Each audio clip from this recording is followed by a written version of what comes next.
Well, thank you for staying on. Looking at the suppression of dissenting voices and addressing implications is what we're about. And under the President Bola Tinubu's administration, we've had several activists arrested.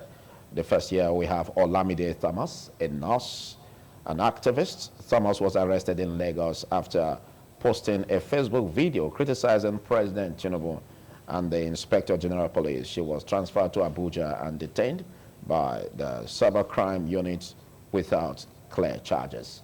And then we also have that of Michael Lenin, an organizer of the #EndBar Governance protest in Abuja.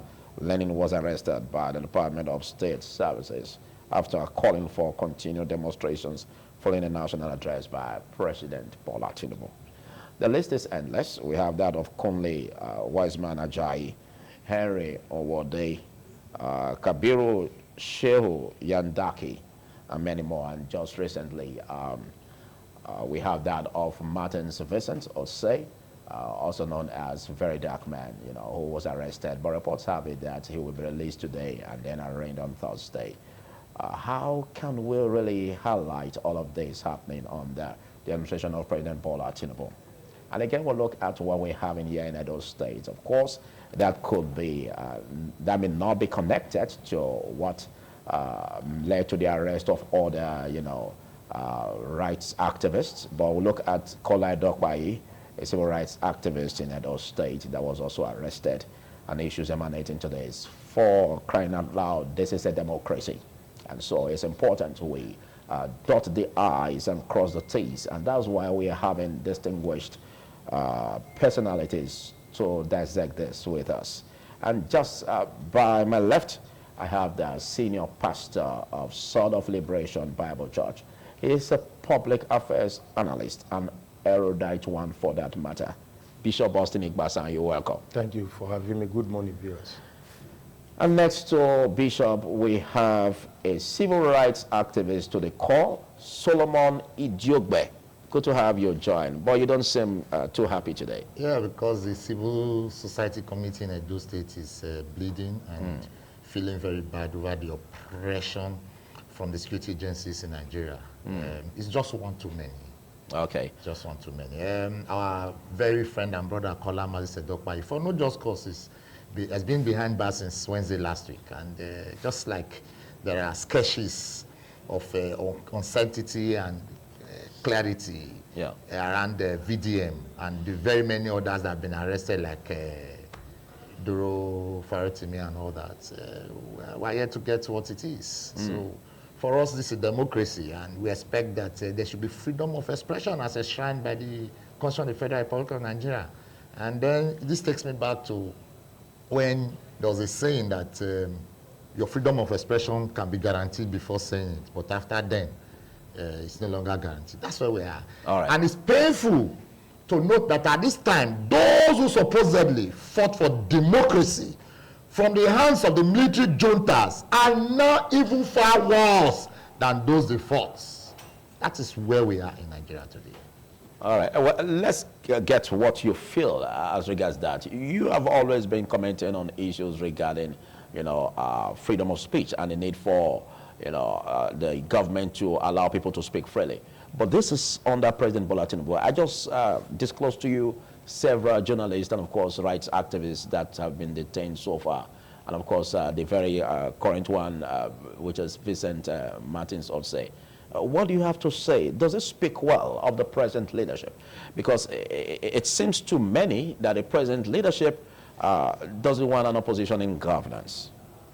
As far as Nigeria is concerned, it is not just that we zero down our discussion now is about President Bola Ahmed Tinubu's government. When you take your mind back, you see that that has been the style since 1999 in democracy, that many people are not allowed to talk. If you remember vividly, Two-Face was hunted all over the place, and they made sure the protest doesn't hold during Buhari.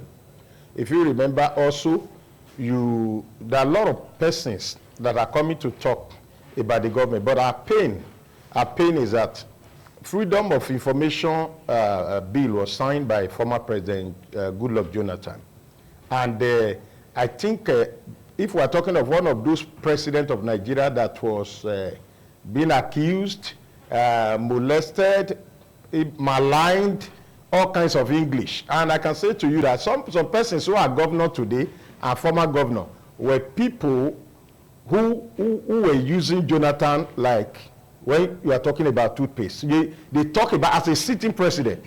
And all over that time, there was no single arrest. If you remember vividly, even President Jonathan's wife was even the night of 1,000 laugh everywhere. That when they are doing night of 1,000 laugh, comedian will come and use the woman to do comedy and all. But you remember during Buhari time, when one young guy in the school, one of those universities in the north, tried to say something about the president's wife, you saw how the guy was arrested and everybody in Nigeria was shouting. Even I came on air here to also say, you are mother of the nation. This is one of your children. Even though he has said something wrong, we can call the child and correct the child. Now, the beauty of democracy is ability to accept dissenting voices. Exactly. But if we look at social media has made everybody to become journalists today. And that is very, very bad to us, that somebody wakes up and just says something. A story of 4 years ago, somebody is posting it that it has just happened now in Ugbowo. So the kind of confusion we are having with these social media journalists, so to say, because they are not really journalists. Because if they are journalists, they know the ethics of what it takes to put an information across. Coming to talk about very dark man, I won't comment on it because we don't. For me, I don't know why he was arrested. So we, as a masses, should not come into conclusion. The guy has a lot of things he has said. He has a lot of things he has said about people here and there. And there are issues that if security agency decide to arrest somebody, we are not obliged for them to first of all tell us why the person is arrested. But as soon as the person is arrested, when there is uproar here, for you to be able to clear your name, that you are not working against the ethics of your job, because the ethics of that work does not say you must, there is 100% loyalty to Mr. President, but the ethics of that work says you cannot just lay hand on somebody that is not guilty of any charge or has not committed something, and you say you felt is not on the side of so person in power, come and stay in our police station, come and stay in our office, we want to peruse you or what? There must be a reason why that person. So one of the things I have my pain is that when you arrest people, before you allow the masses to say you are fighting somebody that is already fighting a sitting leader, the security agencies owe us a duty to be able to say, for X, Y reason, we invited this man, we detained this man, we want to present him before the court for so reason. So, but what you see today is that they give us topic, they give the masses topic, people discuss and say all kind of things. Before the issue of GT Bank, we heard that, oh, the guy is beating inside the bank, so many things, until GT release the footage of what happened. So I think that we have to graduate to a level. Somebody of President Bola Ahmed Tinubu's status is one of those people that champion the issue of democracy. And I want to believe that this man knew what he suffered in the days of Nadeko, in the days of military junta. Just like as my brother said, we knew what the role he played for this society to have freedom of information. During the time of fuel subsidy of Jonathan allowed people to do protests. That was why Ojota was shut down for those number of days. But when the matter was escalating and is going somewhere to snowball into another thing, that former President Jonathan had to reverse back to status quo. I can say for free that a position you will not, because you have not occupied, you will not know a lot of things about decision taking. Today we have taken the decision of fuel subsidy that they fought against that time. If they have the information of what the fuel subsidy removal will have done, I think they will have not done those 7 days crusade that were done in Ojota. So to me, I feel that the freedom of expression, freedom of information, that you can have access to government information. So it has not started now, but what is paining me is that I expect a paradigm shift, because the man at the helm of affairs today is a champion of freedom of information, freedom for the oppressed. Let us express our view. And even when he was governor of Lagos, he opened his door for so many opened up policies of not saying you cannot talk, you cannot do this. So me, I felt that these people are answerable to Mr. President, and the buck stopped on his table. So if anybody I put in a position is going beyond what I intended, and I know that the person is going to paint my image, I need to come out and call the security service chief, have meeting with them, and give them where and what to do. We saw the saga of Yahya Bello, all those things that happened during the arrest. We saw, don't forget that the head of EFCC today was a secretary to Magu in the days of Magu. So he must have been part of all what happened that time, in the time of Magu, on the style and the method of arrest of people. If you put your mind back, you remember that Ayo Fayose, the wife of Femi Fadika Ode, went to visit Ayo Fayose inside Zenith Bank. Before you know, they are calling a helicopter to come and move that woman. Ayo Fayose have to leave his office to come there and tell Zenith Bank that if anything happens to this woman, then you lose your CFO of I'm the landlord of this state, and you cannot run it. What's the offense of the woman? Why are you saying you are detaining the woman with a little child in her hand? Right, interesting. It seems we have a lot of strings of events that's happened over time right here in Nigeria. But I would really love us to, as I move over to you, Mr. Solomon, let's talk about democracy for a second. So the cheapest definition of democracy in Nigeria is government for the people, by the people, and for the people. But it seems to be like a different rule of engagement right here in Nigeria. What kind of democracy are we operating with in Nigeria, as we tend to also streamline it with how VDM got arrested, because Bishop here said he has no clue of what warranted the arrest. And then another thing again is the manner in which it happened. Should Nigerians be worried already? Yes, Nigerians should be worried, because I'm gradually drifting into a juntaship. Like a military in Agbada, if you like. It's like a military government in a civilian casing. Nigerians should be worried, because if you look at the way the Lagos-based lawyer was whisked out of Lagos State to Ekiti and was detained for days, a whole lot happened thereafter. I used to think that EFCC is Economic and Financial Crimes Commission. I think that's what EFCC is actually. So when I'm saying cyber, are you asking? Cyber crime, cyber bullying, or cyber stalking, I begin to wonder if it had anything to do with finance. Except they're telling us that Very Dark Man committed cyber financial crime. But having situated that, the issue of Kola Edokpayi is something that we are worried about. Because Kola Edokpayi, to the best of our knowledge, has not committed any crime.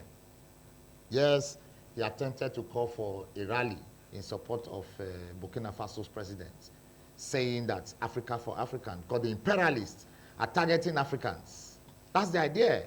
We look at the issue of Thomas Sankara, look at Saddam Hussein, Gaddafi. They were actually taken out by the imperialists. And today, sources have it that late Murtala Mohammed also had something to do with the British government, seeing him as a threat. You and I know that late Bob Nestor Mali didn't die on his own. He was poisoned. So these were the reasons Kola Edokpayi thought that there was a need for Africa for Africa. That was the title of his rally, that's Africa for Africa. And that the Burkina Faso people were not complaining. And then the Commissioner of Police drew his attention that there were too many things here to bother about, and I should shelve the idea. And he obeyed.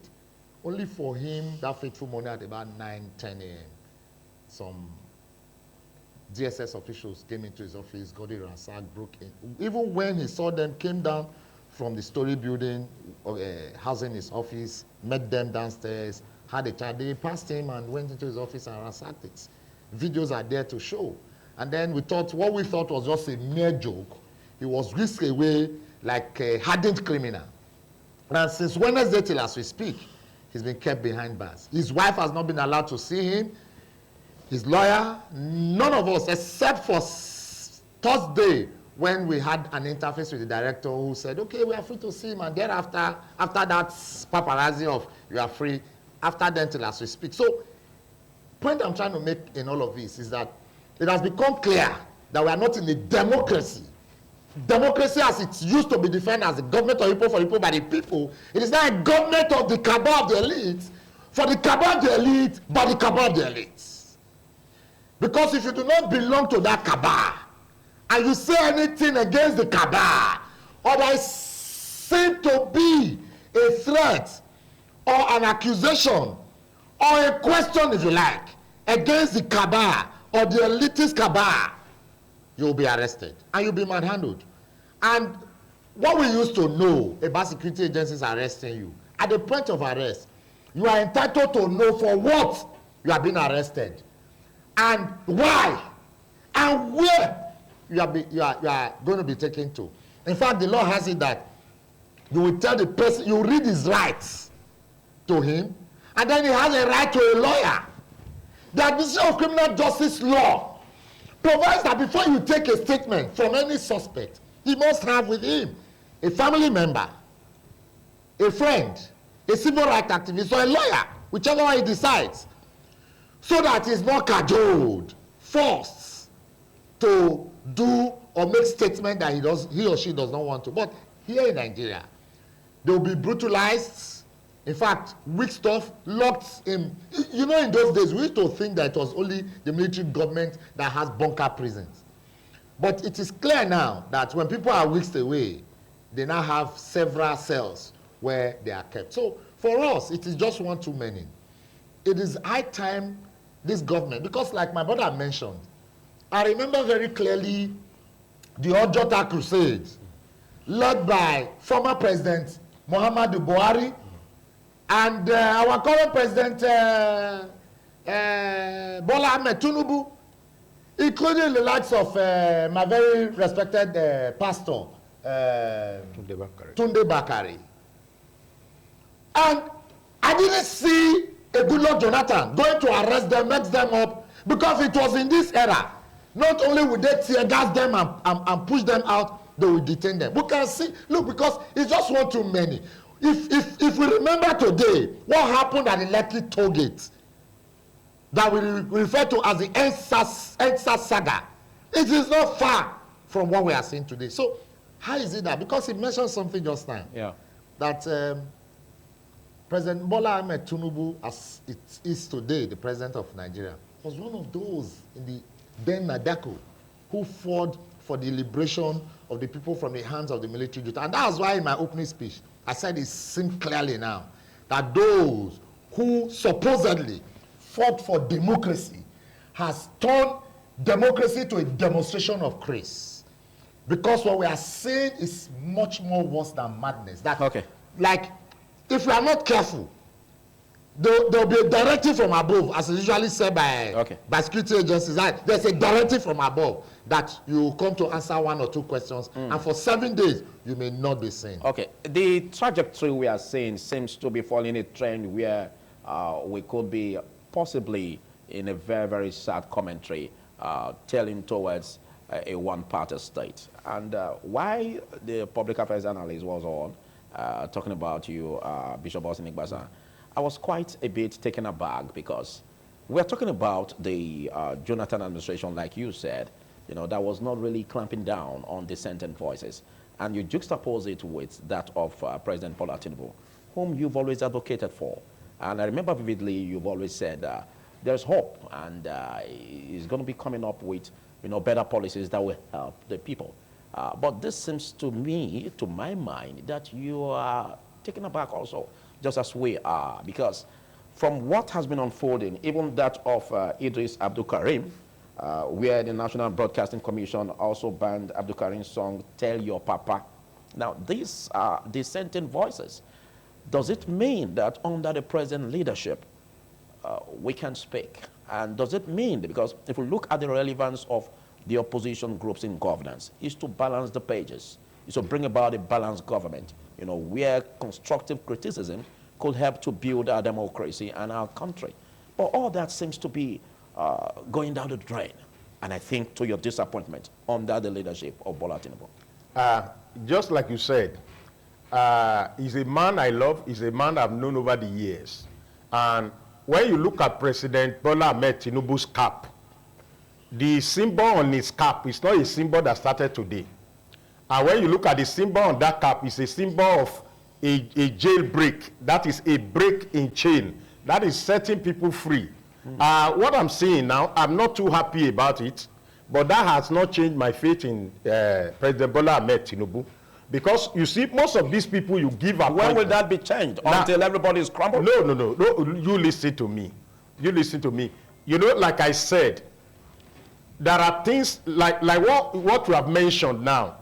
Somebody did a song. You remember during Babangida's Obasanjo's time, the guy sing Nigeria Jaga Jaga. You know what? How Obasanjo reacted to it. And also in the public gathering outside the country, how Obasanjo also reacted to that song. That is a product of the military. That is expected. No, this is a product of it is not the civilian government. What I mean, Obasanjo was president of Nigeria. No, I'm talking about his background as a general. But we expected much, like you expected more. Exactly, because if you look at the Tinubu as president, you know, you also said, even the Ojota Crusade, how he has been on the forefront. Yes. No one expected that this would deteriorate to what we have. Don't forget that Jonathan also did not cross his hand on the Ojota Crusade. If you take your mind back, you see armor tank in the front of Femi Falana and all the people, because when you are a sitting president, you have what we call brief on security. There are things we are not privy to here, that we are seated here, by the virtue of the position of being a president. You have a brief. I tell you, even what happened in Senate, that you see somebody say, I'm alleged here, left, right, and center. People like us, who are also security experts, knew what snowball into what is called gender problem, and they are pressing us there, left and right, front and center. But we understood, but these are not things we'll be saying here. We knew what snowball into what was the achievement, what the woman that came on board want to achieve. We knew how their plan, what is their plan, that all what we are talking about is not sexual assault. So that's why I said there are things as elder statesman that we will not mention here. But like I said, during the 7 days crusade, Jonathan did not fold his hand as a commander-in-chief of Nigeria Armed Forces. All the people that are notable in that crusade, armored tank was in the front of their house. Why? If Femi Falana chamber is close to Ikeja Cantonment, so for the president to take those actions underneath, there are brief, and some of you remember that 7 days will have brought Nigeria down if it has gone beyond 7 days, if it was not brought down and the man succumbed to what happened. What I'm trying to say is that Bola Ahmed Tinubu, as a president of Nigeria, is not a tyrant. And that's why I said the symbol on his cap is a symbol of a break. But the idea you say is not a tyrant. But let's look at the way politics is being done now. Let's look at state captures, for instance. No. Let's look at defections from other political parties joining the APC, where their sins may be forgiven. You are saying that doesn't look like being tyrannical? No, what I'm saying is that, you see, former Governor Lucky Benedo was governor in this state. And throughout his time as a governor, he never bulled on anybody that bulled on him. And he said something that I can never forget. He said, I believe in wooing my enemy into my camp than going after them. And you saw that throughout his time, all what he did was that he's not loud outside. But eventually you see that all the enemy of his government definitely come back when they see that the man they are fighting is calm, is not running after them. He wants them to come on board and also contribute their quota into the system. So what I'm saying is that, you see, a time in this state when Oshomole was our governor, a man was brought as CP. He's a retired DIG, Omojola. That man stood in between. Oshomole is not of the center government. The man stood as a policeman and played a clean role of taking instruction from Abuja, but also managing, being professional with what he's doing. Now, I always tell people, when you are in position and you mismanage it, fine. When Magu was to be arrested, the same way they arrested others. If you take your mind back, how Magu was arrested, that was the same way they arrested criminal. That was the same way he was diverted as a big man and he was brought to a small man in less than 1 hour. So that happened in our eye here when we talk about media trial. When it came to his turn, it was also media trial, and you saw how the whole saga ended. What I'm saying is that, Mr. President, what I expected is that all your men that are put in strategic position, and when they are going beyond what is your own attitude, I want you to call them to order. That is the most important, because nobody will remember the name of all these people that work with you. Okay. Only your name will be remembered. Absolutely. When you talk about opposition coming on board, now for opposition to come and say, I'm coming to join you, nobody is forced to come and join. If you have seen now, you see that there is no opposition governor in Nigeria today that can say, President Bola Ahmed Tinubu starve us of fund because we are opposition. Now also they cannot also say that, oh, because we are opposition, this increment in the allocation today, all governors are smiling because what they are being paid is like ×3 of what is normal allocation before. All right. So that is why it is easy to pay salary. So what I'm saying is that when you say we have a president who came out and said those who voted for 4%, they don't expect somebody to show kindness of 40% percentage. But the man, if anybody is decamping today, the man will not say, oh, the president was on my neck and he forced me to decamp. Okay, thank you. It's a personal decision. If you are talking about going towards one party state, it's not good. Thank you. We are that's a discussion. We take a short break, after which we continue from where we left off. Do stay. Well, thank you so much for staying with us. If you just joined, you're still on to This Morning on ITV, and we are highlighting the present issue on the front burner in the country at the moment as regards the state of democracy in Nigeria. Is freedom of speech being infringed some way or the other? And of course, we have our guest right here with us in the studio. Bishop Austin is here, and also Mr. Solomon. Now let me move over to you, Mr. Solomon. With all of the things that's happened so far so good in Nigeria, do you think that it is going to deter and discourage a lot of Nigerians from coming out to speak about the ills of the government? Because I remember recently Senator Ireti Kinkibe was, dragging the youth and saying all we do is to complain on social media. We don't hold our leaders accountable. And now we're seeing some few eggs who always come out to speak, and we're seeing what is going on, in their own situation. So do you think this is going to discourage youth from speaking? That's the idea. That's the idea. The idea of these governments.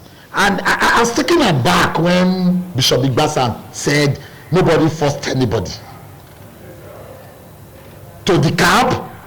Nobody is forcing Fubara. When a military retired military general is made as sole administrator in a democratic state, and we say that's not a force, where Okowa is being coerced to say if you can build your government, your sins will be forgiven over the billions you stole from Delta State is not coercion. That what we are saying is not coercion, is laughable. And it's unacceptable to be heard here. But that's one. It is enough to call this a tyranny. Because Nigeria is gradually teaching that is the idea to a one-party state. And it's unacceptable. I was shocked when I heard him talking about armored tanks. Look, when those of us who do protest on a daily basis, we know how it works. You inform the security agency. Whether you inform them or not, they will come. The idea is not to harass you. It's to guide against intrusion, or if you like, intruders. And to ensure, because the rule of engagement is that security operatives or security agencies are duty bound to escort you through your works and ensure that it does not snowball. That does not amount to the tyranny, harassment, intimidation, and unhealthy persuasion to joining the ruling party. Because when you join, your sins are forgiven. Let me say this. I do not think, I never saw, and I'm sure we never dreamt, woke up one morning to see Jonathan harassing activists, protesters, or freedom fighters, as it then was. So let us not nice ways about it. This government is out to harass anybody who speaks ill about their party, who speaks ill, or who have a dissenting, who have an idea that differs from what they think. All right. You are a threat. Because as you speak, The next thing we're hearing them say that Kola Adebayo will be charged for treason. And we're asking how? How? Yeah. And I will not be shocked if VDN is also going to be charged for treason. I'm sure a lot of Nigerians are looking forward to see the outcome of So that. we should just, the idea of this government is to threaten people and harass them to submission. Absolutely. As we tend to leave the conversation here, back to you, Bishop Austin. In the next 5 years in Nigeria, regarding the fundamental human rights of freedom of expression and freedom of speech, where do you see it tailing towards in the next 5 years? The same way, if we, there's a parable that if you allow a madman to bury his mother, he can turn it to suya or bole.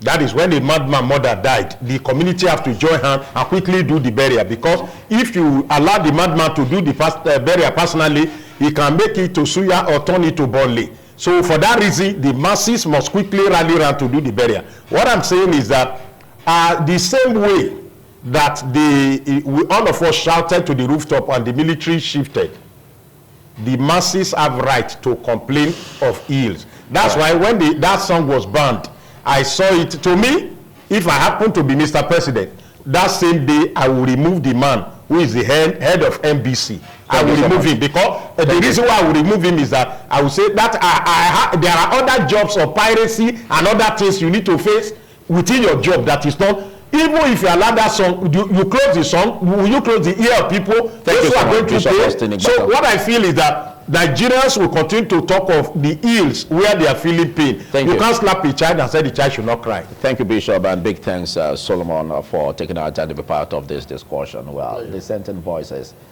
must be heard, and there is a need to suppress them. We're on a democracy, and we expect that the government of the day will tailor along that line, most especially when we have issues surrounding how we can move democracy forward. Well, in another way, let's take a bite on Kola Adebayo's case, because sometimes we understand that, you know, there's much politics being played when persons are being arrested. In 1 minute.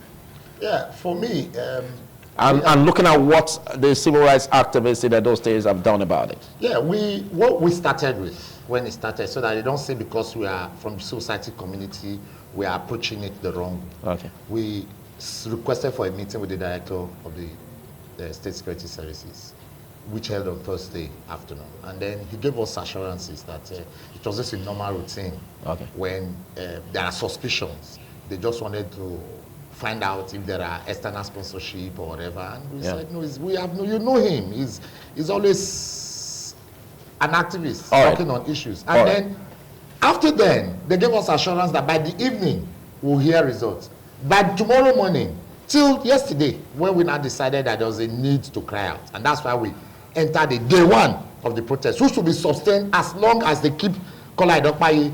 The civil society community will be on the streets in Benin City. All right, thank you. While we also use the opportunity to thank the Commissioner of Police for acting very professionally. Thank you. We keep tabs on this.